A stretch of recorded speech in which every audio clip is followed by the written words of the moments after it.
بسم اللہ الرحمن الرحیم۔ وہ اللہ کے نام سے جو بڑا مہربان نہایت رحم والا ہے۔ اے پیغمبر صلی اللہ علیہ وآلہ وسلم، جو عورت تم سے اپنے شوہر کے بارے میں بحث و جدال کرتی اور خدا سے شکایت رنج و ملال کرتی تھی، خدا نے اس کی التجا سن لی اور خدا تم دونوں کی گفتگو سن رہا تھا۔ کچھ شک نہیں کہ خدا سنتا دیکھتا ہے۔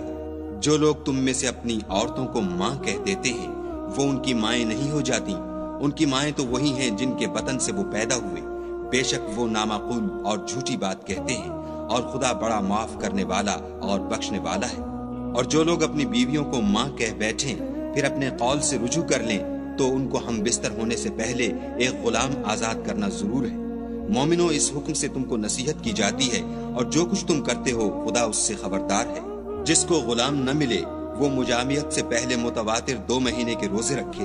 جس کو اس کا بھی مقدور نہ ہو اسے 60 محتاجوں کو کھانا کھلانا چاہیے۔ یہ حکم اس لیے ہے کہ تم خدا اور رسول کے فرما بردار ہو جاؤ، اور یہ خدا کی حدیں ہیں، اور نہ ماننے والوں کے لیے درد دینے والا عذاب ہے۔ جو لوگ خدا اور اس کے رسول کی مخالفت کرتے ہیں وہ اسی طرح ذلیل کیے جائیں گے جس طرح ان سے پہلے لوگ ذلیل کیے گئے تھے۔ اور ہم نے صاف اور صریح آیتیں نازل کر دی ہیں، جو نہیں مانتے ان کو ذلت کا عذاب ہوگا۔ جس دن خدا ان سب کو جلا اٹھائے گا تو جو کام وہ کرتے رہے ان کو جتائے گا۔ خدا کو وہ سب کام یاد ہیں اور یہ ان کو بھول گئے ہیں، اور خدا ہر چیز سے واقف ہے۔ کیا تم کو معلوم نہیں کہ جو کچھ آسمانوں میں ہے اور جو کچھ زمین میں ہے خدا کو سب معلوم ہے؟ کسی جگہ 3 شخصوں کا مجمع اور کانوں میں صلاح و مشورہ نہیں ہوتا مگر وہ ان میں چوتھا ہوتا ہے، اور نہ کہیں 5 کا مگر وہ ان میں چھٹا ہوتا ہے، اور نہ اس سے کم یا زیادہ مگر وہ ان کے ساتھ ہوتا ہے، خواہ وہ کہیں ہوں۔ پھر جو کام یہ کرتے رہے ہیں قیامت کے دن وہ ایک ایک ان کو بتائے گا۔ بے شک خدا ہر چیز سے واقف ہے۔ کیا تم نے ان لوگوں کو نہیں دیکھا جن کو سرگوشیاں کرنے سے منع کیا گیا تھا، پھر جس کام سے منع کیا گیا تھا وہی پھر کرنے لگے؟ اور یہ تو گناہ اور ظلم اور رسول خدا کی نافرمانی کی سرگوشیاں کرتے ہیں۔ اور جب تمہارے پاس آتے ہیں تو جس کلمے سے خدا نے تم کو دعا نہیں دی اس سے تمہیں دعا دیتے ہیں، اور اپنے دل میں کہتے ہیں کہ اگر یہ واقعی پیغمبر ہیں تو جو کچھ ہم کہتے ہیں خدا ہمیں اس کی سزا کیوں نہیں دیتا؟ اے پیغمبر صلی اللہ علیہ وآلہ وسلم، ان کو دوزخ ہی کی سزا کافی ہے، یہ اسی میں داخل ہوں گے اور وہ بری جگہ ہے۔ مومنو، جب تم آپس میں سرگوشیاں کرنے لگو تو گناہ اور زیادتی اور پیغمبر کی نافرمانی کی باتیں نہ کرنا، بلکہ نیکوکاری اور پرہیزگاری کی باتیں کرنا، اور خدا سے جس کے سامنے جمع کیے جاؤ گے ڈرتے رہنا۔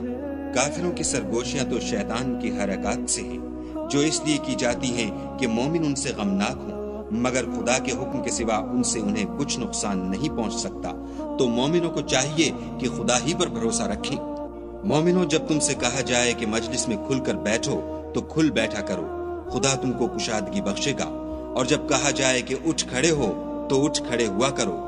جو لوگ تم میں سے ایمان لائے ہیں اور جن کو علم عطا کیا گیا ہے خدا ان کے درجے بلند کرے گا، اور خدا تمہارے سب کاموں سے واقف ہے۔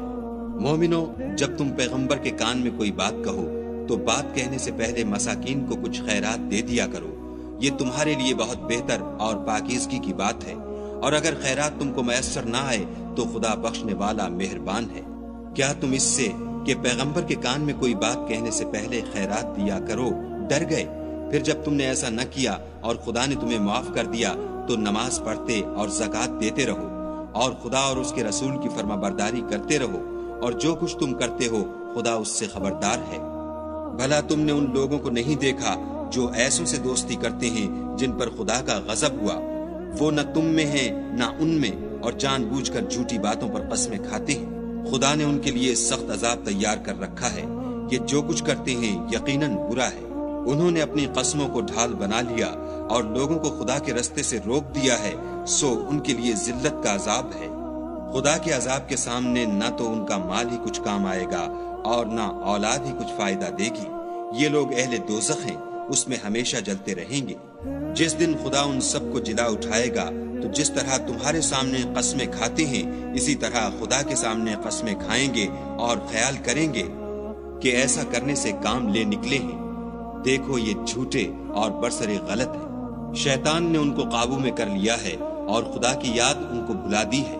یہ جماعت شیطان کا لشکر ہے، اور سن رکھو کہ شیطان کا لشکر نقصان اٹھانے والا ہے۔ جو لوگ خدا اور اس کے رسول کی مخالفت کرتے ہیں وہ نہایت ذلیل ہوں گے۔ خدا کا حکم ناطق ہے کہ میں اور میرے پیغمبر ضرور غالب رہیں گے، بے شک خدا زوراور اور زبردست ہے۔ جو لوگ خدا پر اور روز قیامت پر ایمان رکھتے ہیں تم ان کو خدا اور اس کے رسول کے دشمنوں سے دوستی کرتے ہوئے نہ دیکھو گے، خواہ وہ ان کے باپ یا بیٹے یا بھائی یا خاندان ہی کے لوگ ہوں۔ یہ وہ لوگ ہیں جن کے دلوں میں خدا نے ایمان پتھر پر لکیر کی طرح تحریر کر دیا ہے اور فیض غیبی سے ان کی مدد کی ہے، اور وہ ان کو بہشتوں میں جن کے تلے نہریں بہ رہی ہیں داخل کرے گا، ہمیشہ ان میں رہیں گے۔ خدا ان سے خوش اور وہ خدا سے خوش۔ یہی گروہ خدا کا لشکر ہے، اور سن رکھو کہ خدا ہی کا لشکر مراد حاصل کرنے والا ہے۔